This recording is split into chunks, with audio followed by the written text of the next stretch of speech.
el colesterol HDL a un 5 a 9% y así como disminuir los triglicéridos de un 5 a 30%. Se observa un efecto terapéutico potente de las estatinas en la aterosclerosis y en los desenlaces clínicos, independientemente de las concentraciones de LDL que había antes del tratamiento. Para aumentar el colesterol HDL y reducir los triglicéridos también pueden utilizarse niacina y fibratos. Los comparativos en estudios con esquemas reguladores de lípidos demuestran que los beneficios son equivalentes en varones, mujeres, ancianos, diabéticos e incluso fumadores.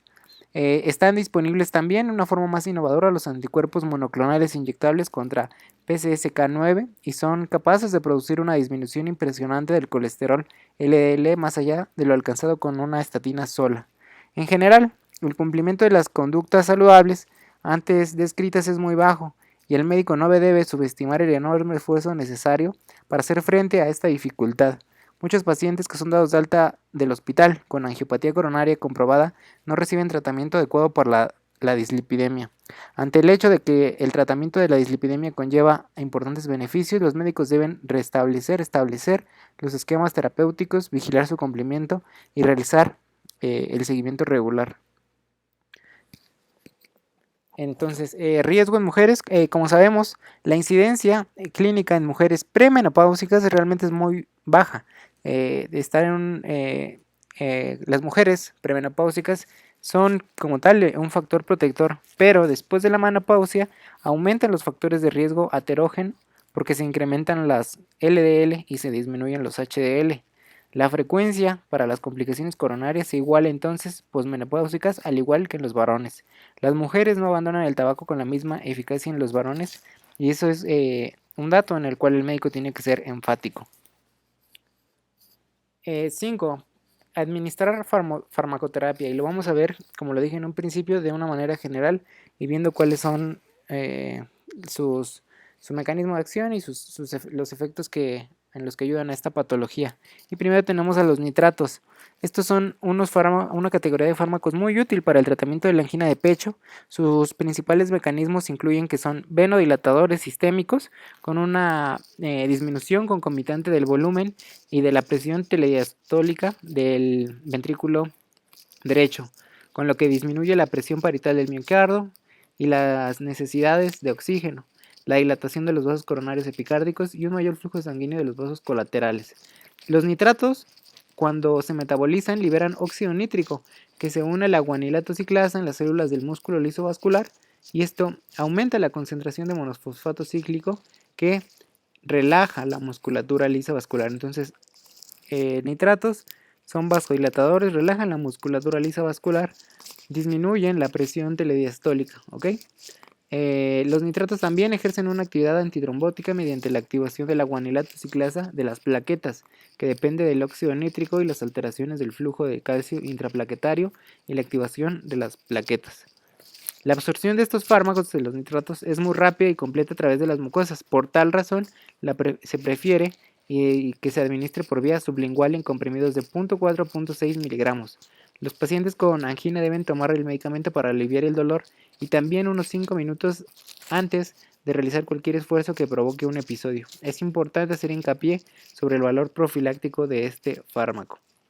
Los nitratos también mejoran la tolerancia y el esfuerzo en los individuos con angina crónica y alivian la isquemia en pacientes con angina inestable y en aquellos con la variante de angina de Prince-Metal.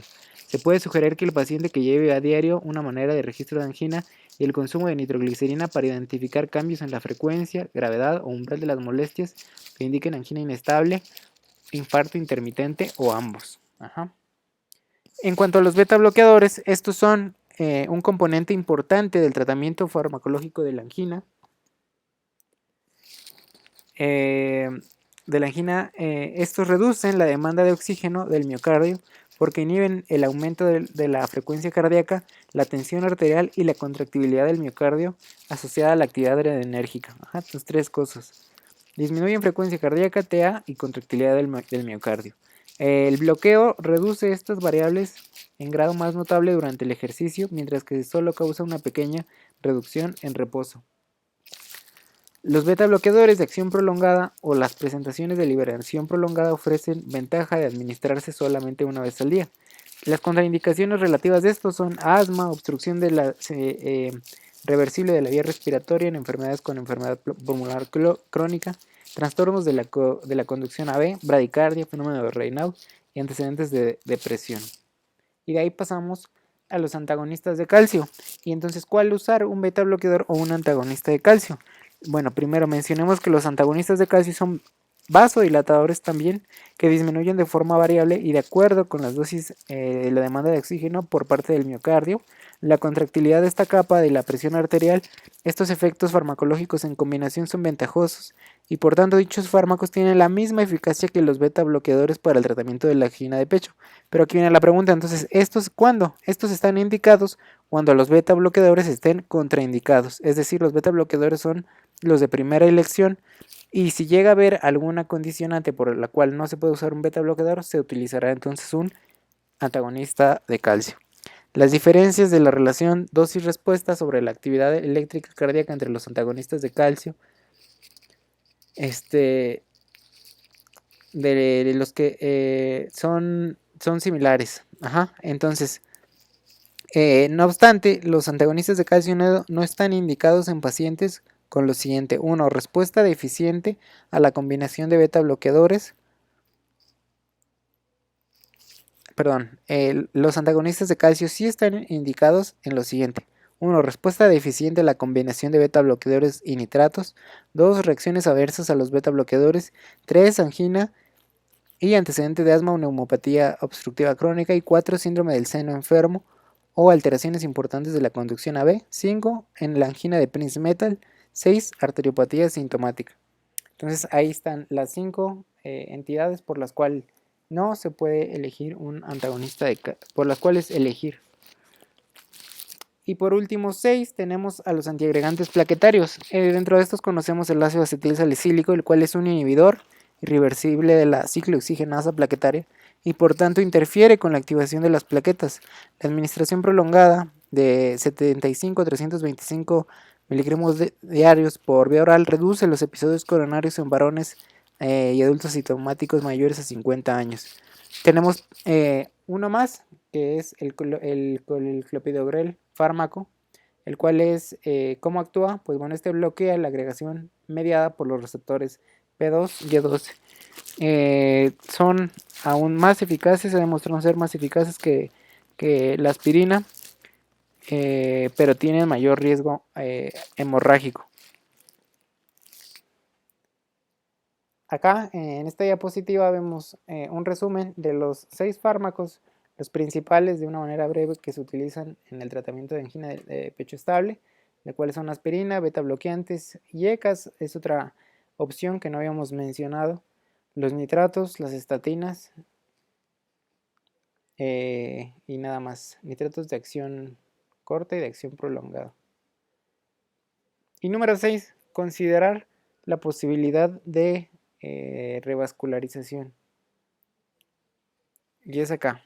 Entonces, algo que se debe de saber de esta es la revascularización debe utilizarse junto con la permanente necesidad de modificar los factores de riesgo y valorar y decirle al paciente que este tratamiento, al tratamiento médico no lo sustituirá. Entonces, es una premisa que se le debe decir al paciente, no porque se le llegue a, no porque haya una revascularización, este sustituirá todo el tratamiento médico que debería de seguir el paciente. Y entonces, ¿cuál es la indicación clínica? Pues bueno, es un paciente que presenta angina de pecho que a pesar de estar en el tratamiento médico acompañado, siga teniendo datos de isquemia durante la prueba de esfuerzo y que no responda. Ese será principalmente, de una manera general, el paciente que requiera y sea candidato a la revascularización coronaria. En general, un paciente que sea candidato, y solo el que sea candidato, tiene una eficacia mayor al 95% siempre y cuando se haga por personal experto. Y en la isquemia asintomática, la administración de los beta bloqueadores y de los antagonistas de los conductos de calcio y nitratos pueden disminuir la incidencia de isquemia asintomática, pero no hay una certeza de que dicha estrategia sea necesaria o deseable en individuos que no han padecido un infarto de miocardio. Y bueno, como les mencioné, fue de manera breve. Y bueno, esto es todo. Gracias.